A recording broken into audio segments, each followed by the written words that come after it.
नमस्कार। पिछले महीने यानी सितंबर 2022 में स्वीडन के चुनाव के नतीजे घोषित हुए और वो थोड़े अप्रत्याशित रहे। मतलब एक्चुअली अभी यूरोप में बहुत सारे देश हैं जहाँ पे जो इलेक्शन रिजल्ट्स आ रहे हैं वो उसी दिशा में जा रहे हैं, लेकिन स्वीडन का केस थोड़ा स्पेशल है। क्यों? क्योंकि स्वीडन हमेशा एक प्राइम एग्जाम्पल रहा है, मतलब इक्वालिटी के लिए बोलिए, या फिर वहाँ जो बेसिक नीड्स हैं सारी सबकी फुलफिल्ड हैं, वहाँ रेसिज्म नहीं है, ये है वो है जो भी है। लेफ्टिस्ट, लिबरल, सोशलिस्ट, ये सब जो विचारधारा वाले लोग हैं वो स्वीडन का एग्जाम्पल बहुत बार देते हैं कि समाज ऐसा होना चाहिए। तो अब वहाँ पे चुनाव के जो रिज़ल्ट आए हैं वो थोड़े अलग आए हैं और दिलचस्प हैं। तो मेरी ये कोशिश रही कि मैं समझूं कि वो क्यों हुआ है, क्या हुआ है और उससे हम क्या सबक ले सकते हैं। तो अगर आपको और इंटरेस्ट है तो मैं ये इस वीडियो का जो मेन आर्टिकल है, जो सोर्स है, वो मैं डिस्क्रिप्शन में उसका लिंक डाल दूंगा।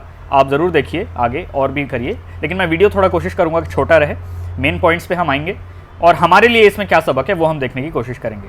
चलिए शुरू करते हैं। तो चलिए इधर ही से ही शुरू करते हैं। Sweden turns right, marginal victory of Swedish right wing parties and lessons for India.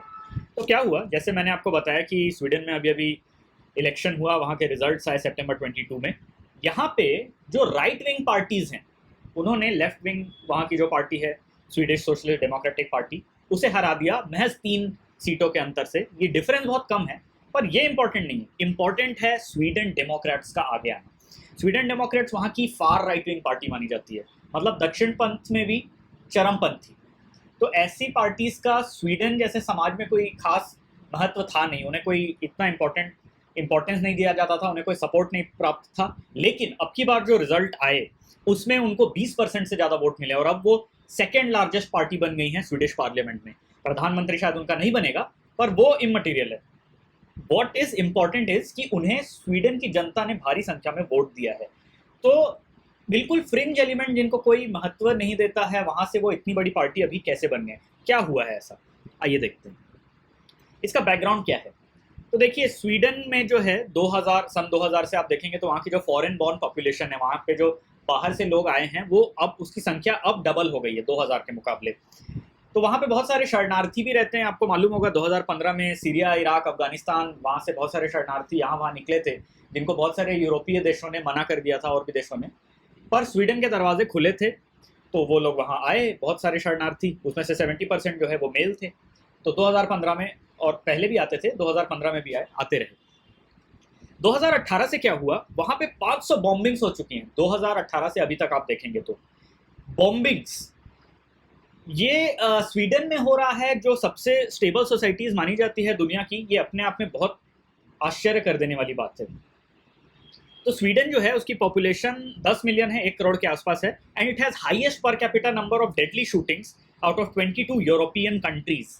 देखिए, यूरोप में अब स्वीडन सबसे खराब परिस्थिति में है अगर आप शूटिंग्स पर कैपिटा की बात करें। मतलब अमेरिका से आप कंपेयर करेंगे तब तो फिर पीछे ही रहेगा, लेकिन यूरोप अपने आप में बहुत स्टेबल सोसाइटीज मानी जाती है और उसमें भी स्वीडन तो एकदम ऊपर रहता था, ऊपरी हिस्से में, कि हाँ यहाँ शांति व्यवस्था अच्छी है, ऐसी वैसी। वो चीज़ अब बदल गई है।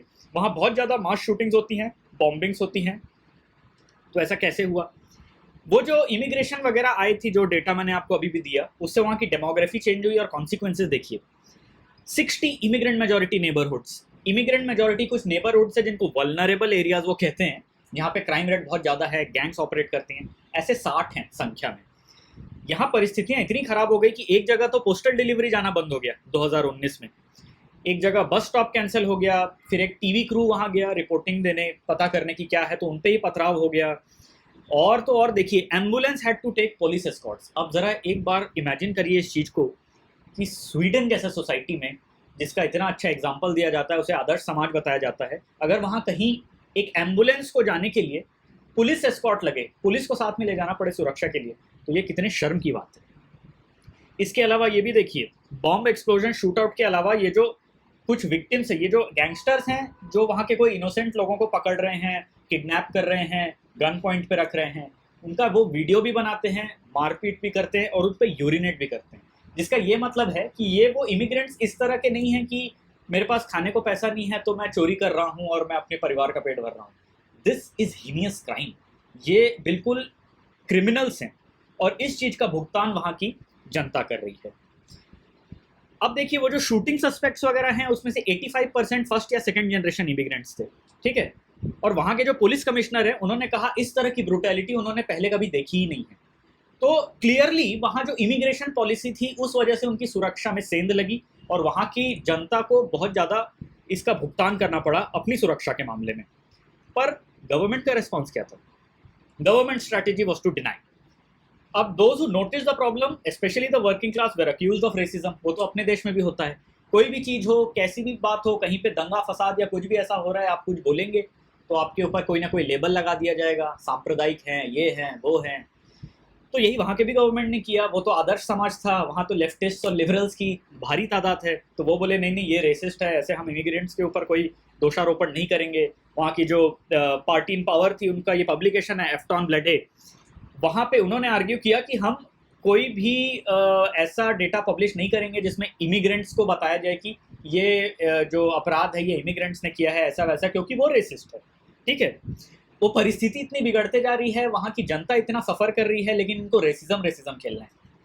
तो वहाँ के जो सोशल डेमोक्रेट्स के लीडर्स हैं, जो पार्टी इन पावर थी, जो अभी अभी हारी, वो आते आते समझ गए और उन्होंने एडमिट किया कि immigration had affected the crime in a negative way. वहाँ का जो क्राइम का जो व्यवस्था थी और जो क्राइम का नेचर और ये सब रहा है वो खराब हुआ है।